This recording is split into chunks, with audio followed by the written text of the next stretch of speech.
এই তো বাসার ছোট থেকে বড় সবার গরুর মাংসতে প্রবলেম, তাই আজকে রান্না করলাম মহিষ। আসসালামু আলাইকুম, কি অবস্থা সবার, কেমন আছেন সবাই? আশা করি সবাই খুব ভালো আছেন, আল্লাহর রহমতে আমিও ভালো আছি।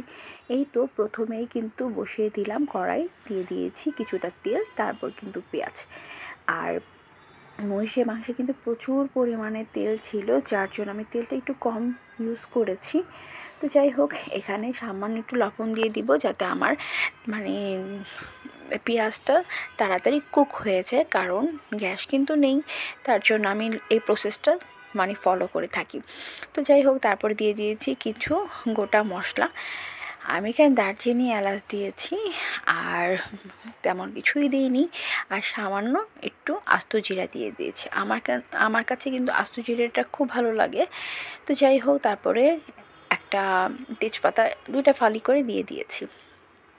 তো তারপর খুব ভালোভাবে নাড়াচাড়া করে নিয়েছি। তো এরপরে দিয়ে দিব আদা রসুন বাটা। আমি দিয়ে দিলাম 1 চামচের মতো রসুন বাটা। আমি রসুন বাটা একটু কমই খাই, যার জন্য কম দিয়েছি। আর তারপর দিয়ে দিব 1.5 চামচের মতো আদা বাটা, কারণ মাংসতে তো একটু বেশি আদা বাটা দিতে হয়, যার জন্য আমি বেশি দিলাম। বেশি বলতে কি 1.5 চামচ দিয়েছি। তো যাই হোক, তারপর দিয়ে দিলাম একটা টমেটো। মাংসে কিন্তু টমেটো দিলে খুব ভালো লাগে এবং খুব সুন্দর একটা কালার আসে। তো যাই হোক, ছিল দেখে দিয়েছি। তো তারপর 1 চামচ মরিচের গুঁড়া দিয়েছি, আর 1 চামচ হলুদের গুঁড়া দিব। তো দিয়ে তারপর খুব ভালোভাবে আমি এগুলোকে নাড়াচাড়া দিয়ে মিক্সড করে নিচ্ছিলাম, আর ঢেকে ঢেকে রান্না করছি যাতে খুব তাড়াতাড়ি হয়ে যায়।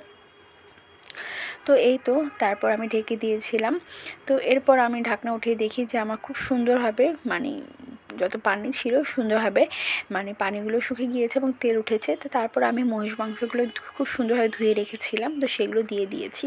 আর আপনারা দেখেন কি পরিমাণে তেল মাংসেতে, মনে হচ্ছে যে সব তেল দোকানদার আমাদেরকেই দিয়ে দিয়েছে। যাই হোক, তো তারপর আমি খুব সুন্দরভাবে এগুলোকে নাড়াচাড়া করে নিচ্ছিলাম। আসলে মহিষের মাংস আর গরুর মাংসের মধ্যে তফাৎটা না অনেক, আমার কাছে মনে হয় আমার কাছে গরুর মাংসটা অনেক বেশি ভালো লাগে। মহিষ যে ভালো লাগে না তা না, এখন মহিষের মাংসটাও ভালো লাগে।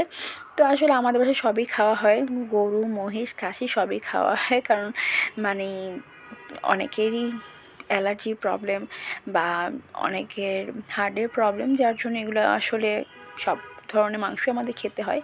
তো যাই হোক, দেখেন কথা বলতে বলতে আমার মাংসটা ভালো মতো কষানো হচ্ছে, আর কি পরিমাণে পানি উঠেছে, মনে হচ্ছে কি আমি মাংসতে ঝোল দিয়েছি, আসলে কিন্তু তা না, মাংস থেকে আমার ঝোল উঠেছে। তো তারপর যখন দেখলাম যে মাংসটা সিদ্ধ হয়ে গিয়েছে, আলু দিয়ে দিয়েছিলাম।